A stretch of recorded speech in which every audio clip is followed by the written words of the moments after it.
Nous sommes de retour sur le plateau de News Assurance Pro au cœur des journées du courtage et j'ai le plaisir de recevoir Pierre-Alain de Malray. Bonjour Pierre-Alain. Bonjour.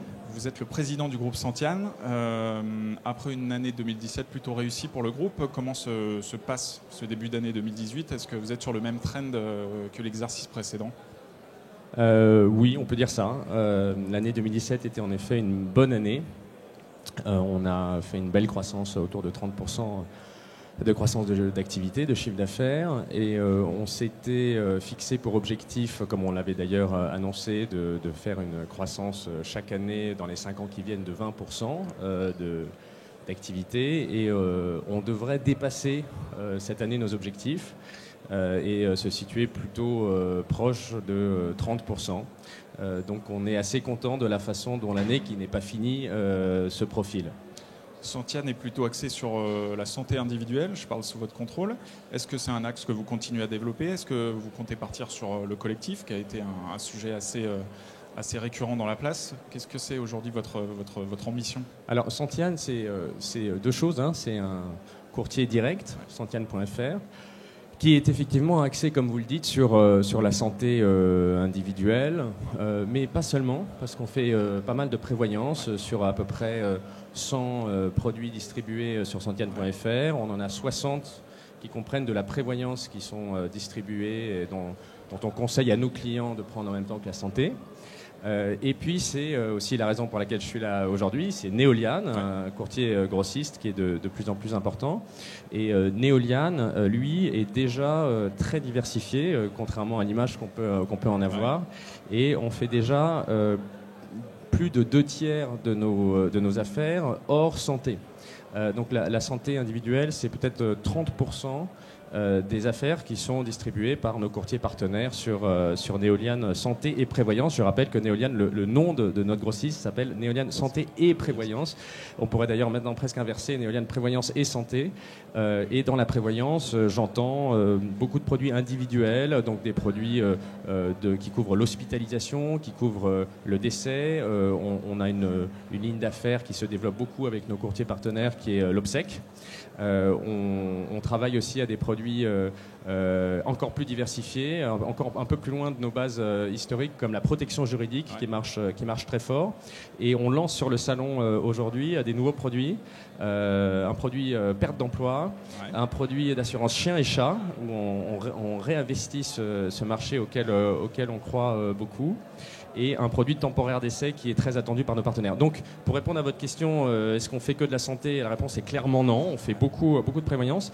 Et pour répondre à l'autre partie de votre question, qui était la collective, eh bien, la collective, c'est pas notre métier. On a des confrères qui font ça très bien. On avait fait une incursion dans ce segment d'activité au moment de l'ANI, au moment où il y avait une forme d'effervescence de marché. Tant dans notre canal direct avec Santian.fr, où le marché est vraiment très petit, le marché direct Internet de la petite collective, et que dans le canal grossiste, où nos partenaires sont très concentrés et développent leur savoir-faire sur l'individuel. On axe notre cœur de cible, c'est vraiment les particuliers. Combien de courtiers partenaires chez Neolian Santé ? Alors, nous, ce qui nous intéresse, c'est les courtiers qu'on appelle actifs, c'est-à-dire ceux qui produisent vraiment et distribuent vraiment, conseillent vraiment des clients tous les mois, parce que si on compte le nombre de codes juridiques, on se fait toujours plaisir en annonçant des chiffres très, très gros. On a à peu près 500 courtiers actifs chez Neolian, qu'on connaît tous bien, avec lesquels on se développe, qu'on fait grandir, et ils nous font grandir aussi. Donc c'est vraiment une fertilisation croisée de la relation qu'on entretient avec nos courtiers. Et là-dessus, je dois dire qu'eux nous le disent et nous le pensons aussi, notre partie grossiste a gagné beaucoup en maturité ces dernières années. On a pu faire quelques erreurs. On est une entreprise qui avoue quand elle part sur un mauvais chemin. On a fait énormément de progrès en ce qui concerne la gestion de nos contrats, la qualité de la mise en gestion, la qualité de réponse au courtier, la qualité de réponse aux clients du courtier. On a aussi maintenant beaucoup gagné en maturité en ce qui concerne l'équilibre des produits. On a des produits qui ont un équilibre technique excellent, ce qui nous permet d'afficher des revalorisations très faibles. Alors on arrive aussi au salon du courtage, un peu comme nos confrères, avec des nouvelles en ce qui concerne les revalorisations. Et on est à 0% de revalorisation en santé individuelle. Donc ça, c'est vraiment un point très fort. Et pour le portefeuille, je parlais des affaires nouvelles, et pour le portefeuille, on est autour de 2%. Donc on est vraiment sur un équilibre où nos assureurs partenaires ont gagné en confiance et pour nous quelque chose qui est très important, nos courtiers partenaires gagnent chaque année un peu plus en confiance chez nous et c'est d'ailleurs pour ça que chaque année ils distribuent plus d'affaires que l'année d'avant et donc on est sur des taux de croissance d'activité importants que je vous rappelais tout à l'heure. Un petit point sur l'activité emprunteur que vous avez lancée il y a quelques mois, comme beaucoup d'acteurs d'ailleurs sur le marché. Est-ce que ça fonctionne? Est-ce que vous arrivez à tirer votre épingle du jeu? Alors, nous avons lancé un test en assurance emprunteur sur la partie Santiane.fr, donc sur la partie où on s'adresse directement au consommateur final. Et on est une entreprise très marquée par une culture entrepreneuriale et très marquée par une culture aussi de test and learn, comme on dit en bon français. Ouais. Donc on essaye plein de choses et puis il y a des projets qui marchent et des projets qui marchent moins. Et ce projet emprunteur, il est plutôt à classer au rang des projets qui marchent moins.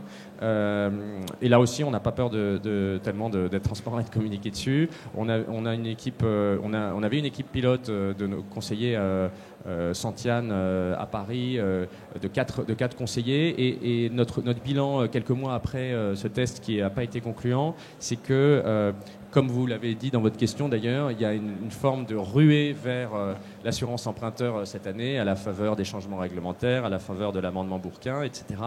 Et l'effet de cela sur le marché online, c'est qu'il y a beaucoup plus d'acheteurs de prospects, de leads, il y a beaucoup plus d'enchères, il y a beaucoup plus de moyens qui sont mis dans l'acquisition marketing, ce qui fait que, pour vous donner un ordre de grandeur, le prix d'un lead en assurance emprunteur est aujourd'hui autour de 10 €. Hein, c'est une moyenne un peu large. Et dans ces conditions de marché, nous estimons que c'est très difficile de trouver une rentabilité pour un distributeur. Donc, pour l'instant, on met en stand-by, mais comme nous sommes d'un naturel opportuniste, on ne se privera pas de revenir sur le marché si les conditions de marché évoluent. Vous parliez de l'amendement Bourquin, c'est une bonne transition pour parler du juridique et de la régulation et de toutes ces réformes auxquelles vous êtes confrontés. Aujourd'hui, à quoi vous devez faire face et à quoi vous devez vous attendre sur votre secteur? Alors, on est une profession qui a énormément de chance au point de vue réglementation, car chaque année amène son lot d'inventivité et de créativité en matière réglementaire. Donc, on n'a vraiment pas à se plaindre de ce côté-là. Et comme nos confrères et concurrents cette année, nous devons faire face à des changements assez importants en ce qui concerne évidemment le RGPD sur la protection des données personnelles, où on a une démarche de fond qui irrigue tous les secteurs de notre entreprise, à la directive sur la distribution d'assurance qui est un grand sujet déjà l'année dernière mais toujours cette année. Et je dois dire que pour nous, groupe Santiane, tant Santiane.fr que Neoliane, c'est une évolution qui finalement ne bouleverse pas grand-chose. Ça nous oblige à revoir certains process, à revoir le format de la documentation, mais ça va vraiment dans le sens d'une démarche que nous avons nous-mêmes impulsée il y a quelques années, qui est de faire toujours plus d'efforts sur la clarté des informations apportées aux prospects ou aux clients, la clarté de l'information en phase précontractuelle, la clarté de l'information en phase contractuelle, insister beaucoup aussi sur la formation des forces de vente. Donc vous savez que la DDA amène des obligations en matière de formation. C'est un virage qu'on a déjà pris il y a maintenant 3 ans. Où on considère qu'on n'a pas beaucoup d'obligations supplémentaires par rapport à nos pratiques déjà actuelles. Et puis, comme nous avons la chance d'être non seulement dans l'assurance, mais en plus dans la santé, cette année est une grosse année en matière de changement et d'évolution du cadre réglementaire avec différentes réformes dont certaines ont été dévoilées dans les tout derniers jours, que ce soit le reste à charge zéro ou la fusion entre la CMU et l'aide à la complémentaire santé. Et donc sur chacun de ces points, il y aurait beaucoup à dire, mais Disons que nous sommes très attentifs à ces différents changements réglementaires et pour être là aussi très transparent, comme je l'ai été depuis le début de notre conversation, c'est difficile de prévoir toutes les conséquences de ces changements. Je vais prendre un exemple tout bête. Le reste à charge zéro, c'est un principe qui est très louable pour le consommateur, de faire accéder plus de Français à ces soins auxquels historiquement les Français peuvent accéder plus difficilement du fait du reste à charge. Mais quand on regarde le détail, on ne sait pas très bien l'effet qu'auront ces réformes, car initialement l'idée était de faire une réforme sans coût supplémentaire pour les ménages. Mais quand on regarde les premières estimations du coût pour les complémentaires santé, on parle d'1 milliard d'euros de dépenses supplémentaires liées au reste à charge zéro, en optique, en dentaire, en audioprothèse. Eh bien, ce milliard d'euros, il va bien falloir trouver des clients d'assurance pour le payer. Quant au reste à charge lui-même, il y a des effets de report. On ne sait pas bien le nombre de clients qui vont opter pour le panier de soins à reste à charge zéro, ceux qui vont rester sur le panier libre. En optique, par exemple, les montures vont être plafonnées plus bas qu'aujourd'hui. Or, le prix des montures ne va pas miraculeusement s'ajuster d'une année à l'autre. Et donc, il va bien falloir que les Français mettent de leur poche pour accéder aux mêmes montures que celles qu'ils souhaitaient l'année d'avant. Ce qui fait que nous sommes très vigilants et surtout très motivés par le fait d'accompagner nos clients et nos courtiers dans un environnement qui est de plus en plus complexe. Et c'est un point important qui justifie aussi d'ailleurs la valeur ajoutée de tous les distributeurs, de tous les courtiers qui sont présents aujourd'hui sur le salon. Quand l'environnement devient de plus en plus complexe, eh bien, le conseil a une place de plus en plus importante. Et donc le conseil que nous pouvons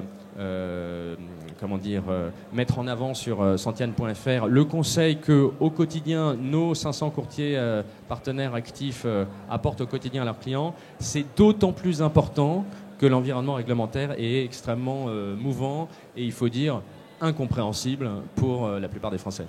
Ok, une dernière question à propos du groupe Santiane. Est-ce que dans les mois à venir, vous envisagez des acquisitions, des process de croissance interne ou externe? Comment est-ce que vous voyez l'avenir en termes de grossissement du groupe? Alors, sur la croissance externe, j'ai pour habitude de répondre que rien n'est fermé et que nous sommes là aussi dans une démarche plutôt où l'opportunité créera l'occasion. Il est vrai que nous avons regardé beaucoup de dossiers dans les 2 ans qui ont précédé, que nous n'avons pas fait de transaction parce que nous avons sans doute jugé que les conditions n'étaient pas réunies. Nous sommes toujours dans cet état d'esprit d'opportunisme et c'est quelque chose que nous regardons tant sur notre métier Santiane.fr que sur notre métier de grossiste. Et il faut dire que les transactions ne manquent pas. Vous en faites souvent le messager. Dans notre secteur. Donc c'est une part importante de notre attention. Mais évidemment, je ne peux pas vous en dire beaucoup plus sur les dossiers que nous regardons. Merci beaucoup, en tout cas, d'être venu. Et quant à moi, je vous retrouve pour d'autres interviews. N'hésitez pas à visiter le site newsassurance.com pour regarder toutes nos vidéos.